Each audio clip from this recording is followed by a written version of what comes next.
What's up, cousin? It's Holla Be That Name. It's time to react and get this game. So I asked a question about, do black people really have African roots? And it was a real controversial topic, and the comments was going kind of crazy.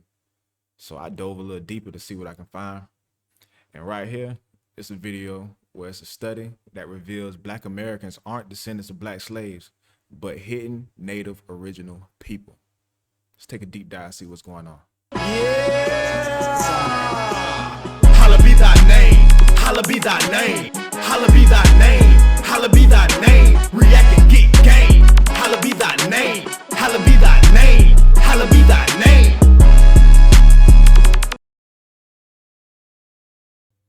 The ancestors of African Americans.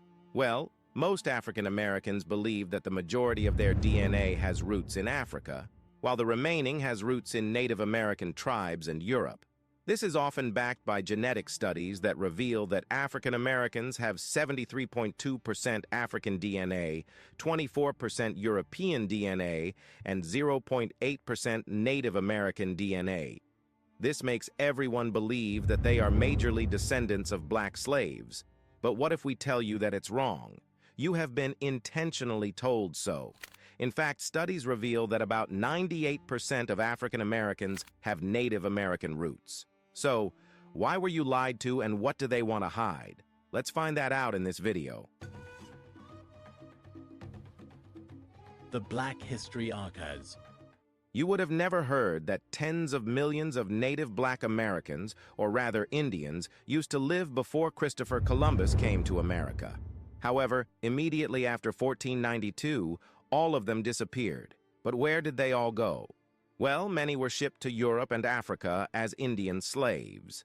That's when we realized that the story we have been taught about the slave trade is actually backward. Instead of a massive influx of Africans to America, black Indians were transported from America to Europe. From there, they were sent from Spain to Africa as commodities in exchange for African resources. These black Indians, now mistakenly identified as African Americans, were later shipped back to America and labeled as African slaves. This crucial part of our history is often neglected in school curriculums. Every European nation that colonized North America exploited Indian slaves for construction, plantations, and mining. These slaves were frequently sent to outposts in the Caribbean and Europe. Historical records, particularly those from South Carolina, the original English colony of Carolina established in 1670, provide the most authentic documentation of this practice. Between 1650 and 1730, it's estimated that at least 50,000 Indians, possibly more, were exported by the English to their Caribbean outposts. Many shipments were concealed to avoid paying government tariffs and taxes. Between 1670 and 1717, more Indians were exported than Africans were imported. Entire tribes in the southern coastal regions were decimated by slavery more than by disease or war. A law passed in 1704 conscripted Indian slaves to fight in colonial wars long before the American Revolution.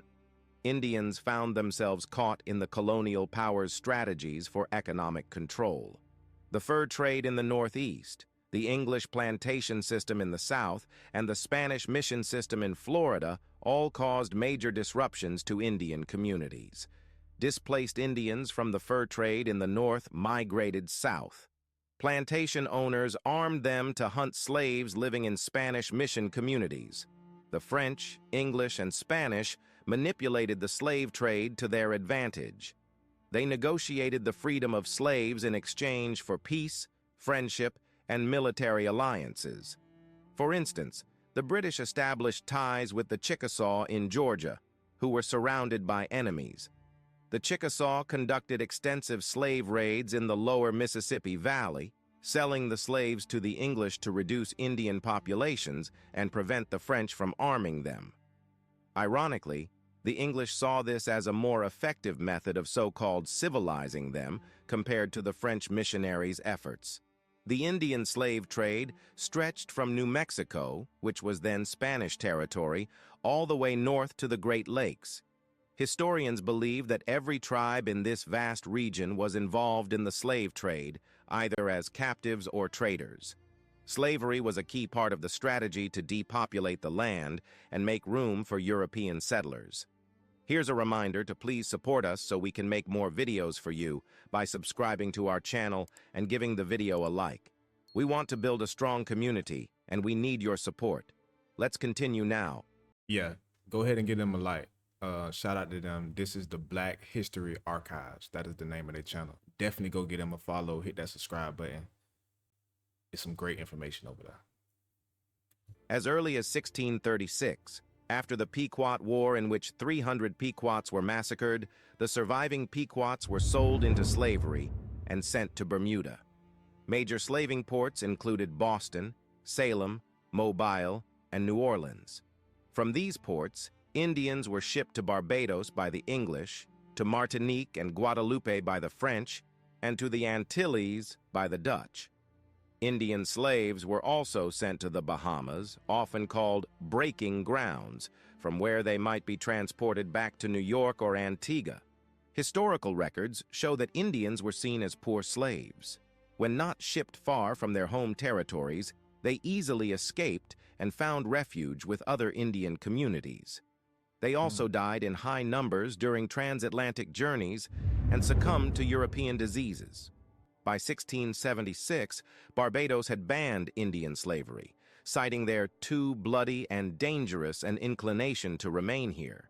But how does it prove that most black people in America are descendants of native black Indian people? Well, as the Indian slave trade was replaced by the African slave trade by the late 1700s, Native American women began to intermarry with imported Africans. This produced mixed-race offspring whose native identities became obscured over time. The colonial project aimed to erase the presence of Indians, and these mixed-race individuals were labeled as colored people through bureaucratic changes in public records. In places like Virginia, even when individuals were recorded as Indians on birth or death certificates or other public records, these records were often changed to colored. Census takers, determining a person's race by their appearance, frequently recorded mixed-race individuals as simply black, not Indian. As a result, today there is a population of Native American heritage, particularly in the Northeast, who are not recognized by society at large. What's more, this suggests that native black Indians and black Americans of today are the same. They share similar circumstances with the freedmen of the Cherokee and other 5 civilized tribes, as documented on the Dawes Roll cards by the United States Dawes Roll Administration. Interestingly, in early September 2015, Native American Indian tribes were awarded nearly $1 billion in a historic settlement. A total of 645 Native American tribes won settlements against the U.S. Department of Justice, amounting to $940 million. The U.S. government was fearful that more Native Indians, also known as colored, Negro, black, or simply left blank on their birth certificates, would discover their true history and heritage. This discovery could potentially force the government to grant them reparations and land.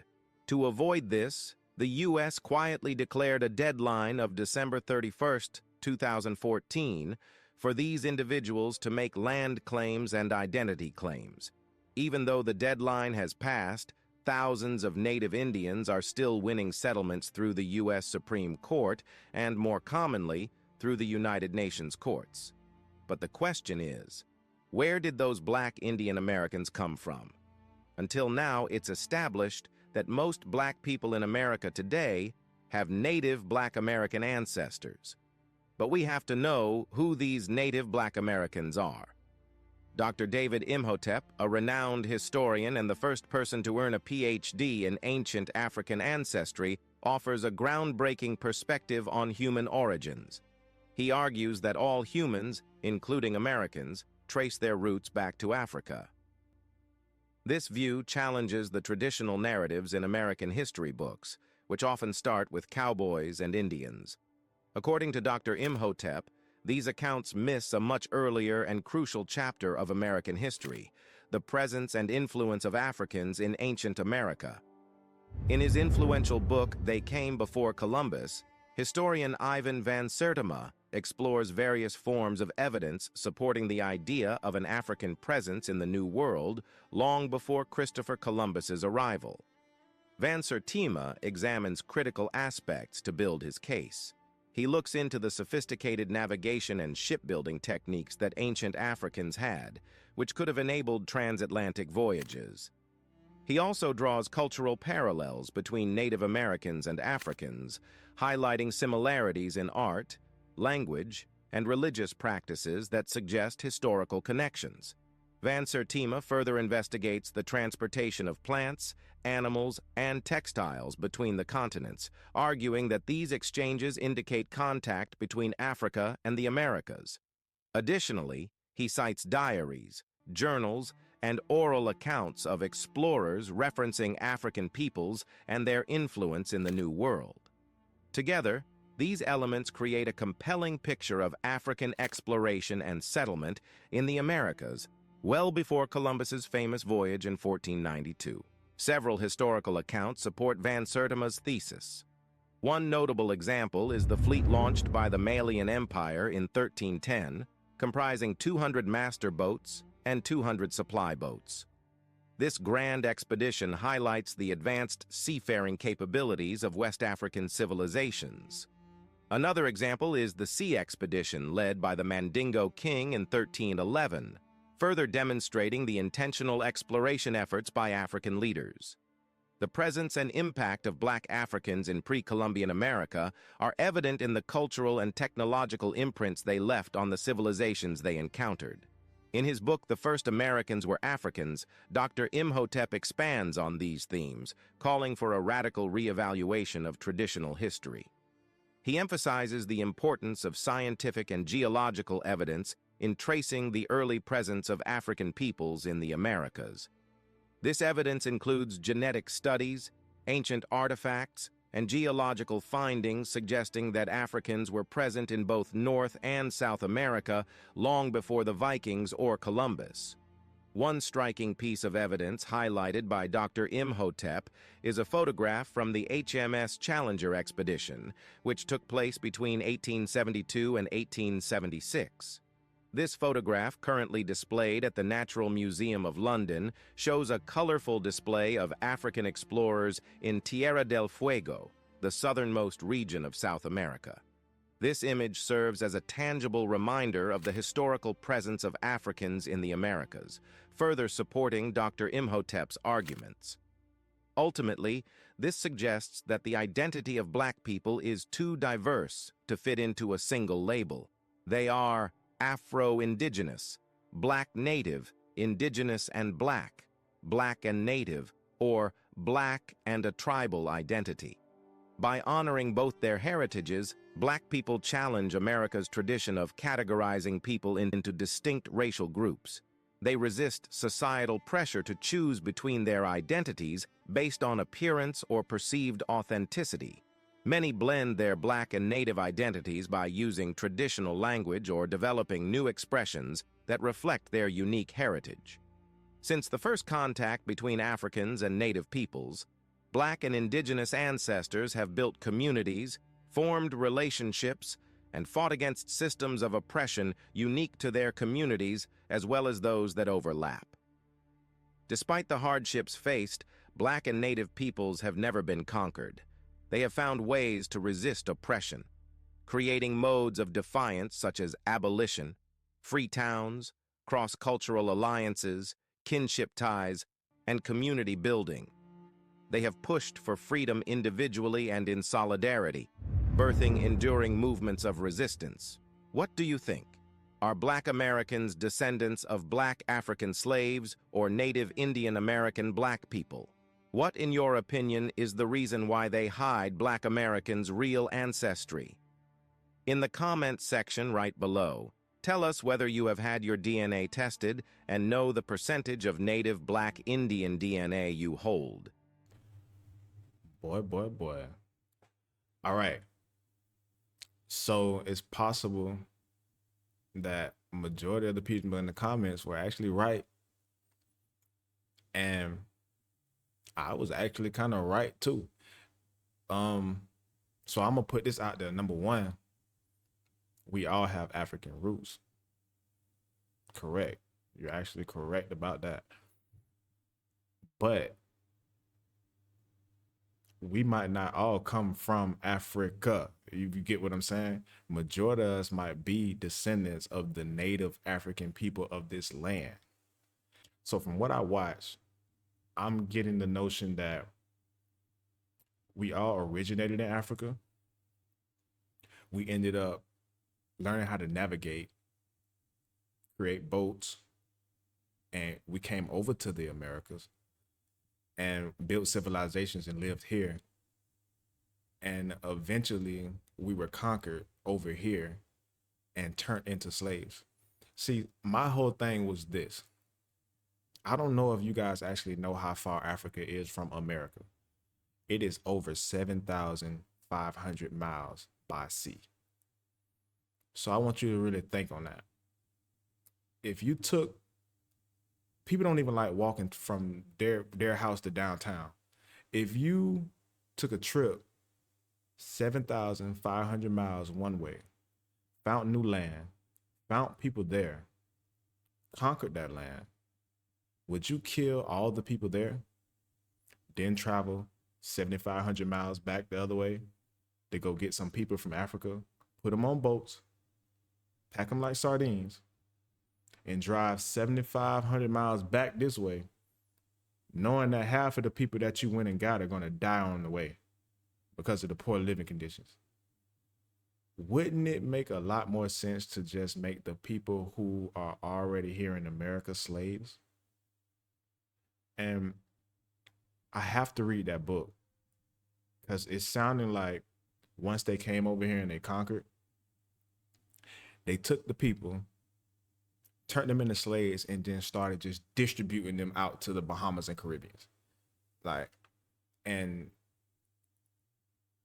it's actually kind of possible that, in my opinion, more of us over here come from the African descendants of the original native people of America and not actual descendants of African natives of the African continent, if you get what I'm saying.